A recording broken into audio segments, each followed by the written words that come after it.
يقول بن سالم علي من أرضنا هات لي خبر، والظاهر ان وضع اليمن لا زال تحت الاختبار، والظاهر ان وضع اليمن لا زال تحت الاختبار. متى بتتفعل الخدمة وبيزول الخطر، متى بتتفعل الخدمة وبيزول الخطر. ما نسمع الا ذاك صرح ذا رجع هذاك طار، ما نسمع الا ذاك صرح ذا رجع هذاك.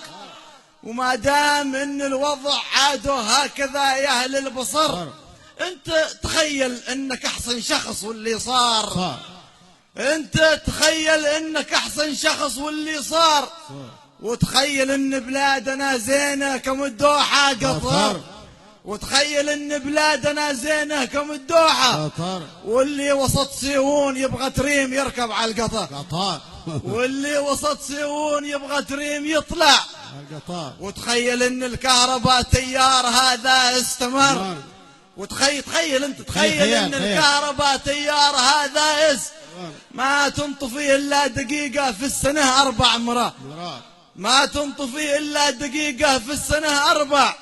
وتخيل ان الغاز والبترول والديزل سبر، وتخيل ان الغاز والبترول والديزل والسعر نازل تاخذه اي وقت دايم في سبار، والسعر نازل تاخذه اي وقت دايم في سبار. وتخيل اسعار الذهب صارت كما سعر المدى، وتخيل اسعار الذهب،